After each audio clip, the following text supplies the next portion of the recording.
Good afternoon. If you watched my first video this morning, you'll know that this is a 3-video day. First up, we did EVs more likely to break down, which we all knew anyway.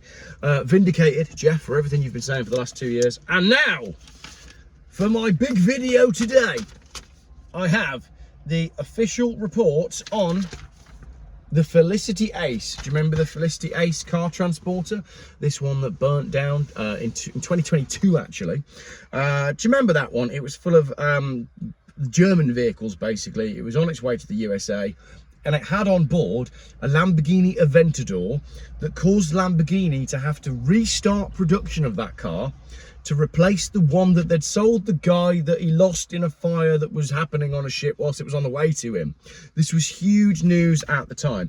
The report itself is extremely detailed. If you want to find it, just search IMO number 9293911.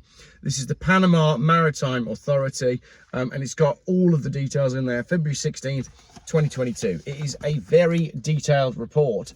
And in this very detailed report, we're going to find the cause of the fire. Was it actually a diesel Range Rover after all? Let's find out. Or was it the government starting small fires and then trying to blame forest fires on climate change? Well, let's have a look. We're going in straight at page 28. So the vessel, they basically do a full report saying what the vessel had, what caused it, what they could have done differently, and what the timeline of stuff was. So the vessel was supplied with 4 approved fireman outfits. Yes, check. The fire suits provided by Viking are manufactured to the correct standard. Check. The aluminium fire suits were supplied on board. Check. The crew were holding advanced firefighting certificate under STCW V1/3. Check. So everything was all good. The crew were not at fault. Next page, page 29. This is the timeline. There was a lot of smoke on deck number 1 as described by the crew. There was no specific training that was compulsory for car carriers and or electric vehicle carriage. So there's no special training given to people based on the fact that the transport that they're moving, the goods that they're moving, has changed dramatically in the shift from diesel and petrol vehicles up to electric. There's no new guidelines for how to deal with that, despite the fact that it has changed shipping completely. Obviously moving over to electric vehicles, which we know are more volatile because they contain everything that they need to ignite within the vehicle. With a petrol or a diesel, you need a spark from somewhere. You know, that's the thing. With a petrol or a diesel car, yes, you're carrying a tank full of fuel, but that tank full of fuel needs air and a spark in order to get it going. That's how an engine works. An electric vehicle, everything is contained within the battery to send it up. That's the thing. Point 6.18 on page 29. The Porsche Taycan, here we go, where according to the evidence of the crew, the fire started is an electrical vehicle using large batteries, 800 volt, which is higher than other usual electric vehicles. Does that mean it's a long-range Porsche Taycan? We have proof here that the fire started underneath the battery pack of a Porsche Taycan, according to the evidence of the crew.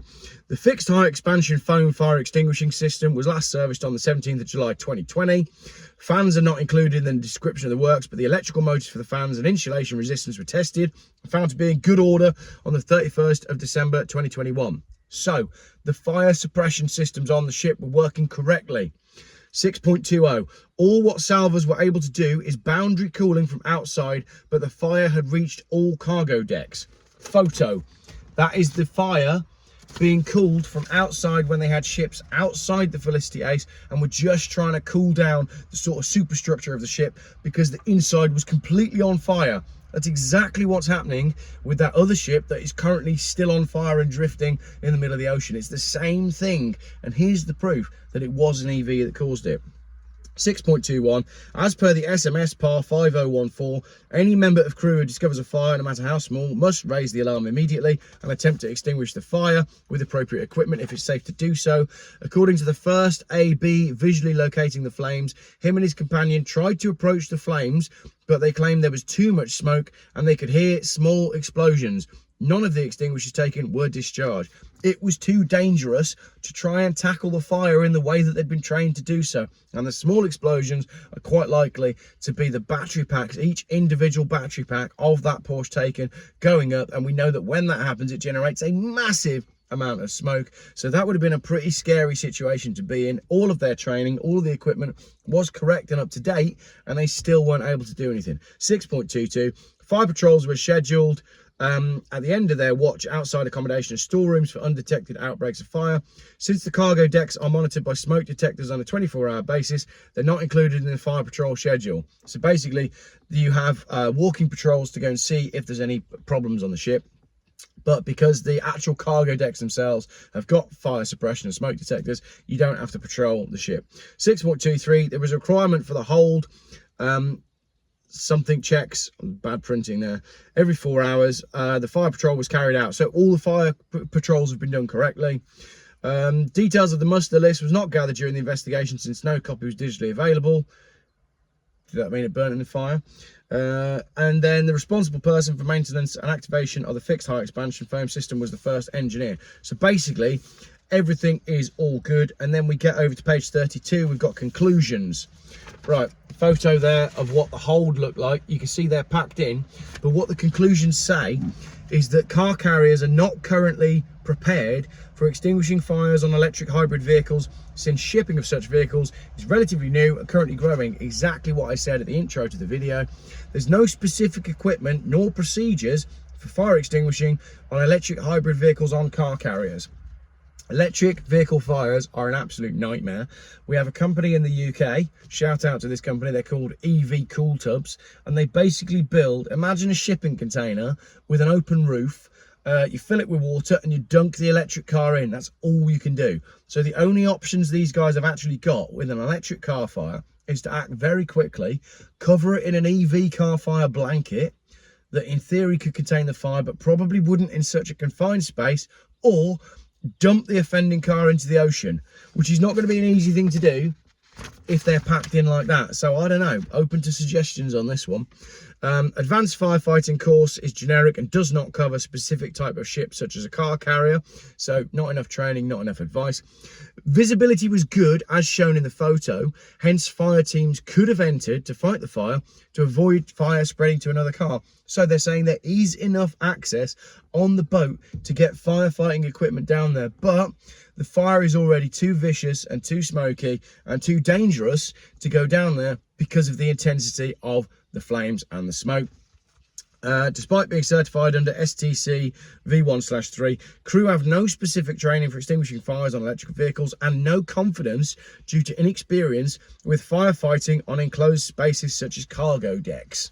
There's a lot to say about that, but I'm not really going to dive too much into it. And then on the page number of the number that has been following me around, if you've been following the channel, you will know that the number 33 is following me everywhere. The cause of the fire is stated on page 33.8.8. According to the crew evidence, the fire started on an electrical Porsche Taycan. There you go, on page 33. That's the answer. The reasons why the vehicle is ignited is unknown, but likely due to a defective battery cell due to high temperature, damage during assembling the vehicle, or a crack on insulation between the anode and the cathode, causing a large short circuit. They now need to work out just how old this Porsche Taycan was at the point that it went up in flames. Point 8.10. Lithium-ion batteries tend to be the main cause of electrical vehicle fires, as stated on probable ignition source and literature gathered, suggesting the Porsche Taycan can tend to have a problem with batteries causing fires. The Porsche Taycan is a fire hazard. We saw this in Spain. Do you remember the gentleman that drove down into a multi-storey car park? His car caught fire and it sadly killed a number of fire responders. We know this is happening. 8.11, it's unknown why the foam fan failed to start, but since the electrical motor was fitted to the deck level near the fire, it's likely it failed due to damage to the electrical cables from the flames or heat. The heat and fire suppression system on the ship was damaged by the fire, meaning it couldn't have been put out. However, if it was a foam thing that puts foam into the deck, it's unlikely that it would have put the fire out anyway, because a lithium battery fire is self-sustaining. The operator was asked for any known reason why the vessel sunk while under salvage, but the operator confirmed the cause of sinking is unknown. Insurance or just the fact that it had burnt all the way down through the decks and there was nothing left of the superstructure. 8.13, fire hoses were fitted inside the cargo deck and in view of visibility being deteriorated, but fire teams did not attempt to use them, as we know, because the first guy that went in went, holy crap, that's too bad for me, I ain't dealing with that, I'm out of here. And that's exactly what happened. And lastly, the boundary cooling was only considered on the weather deck, hence ineffective.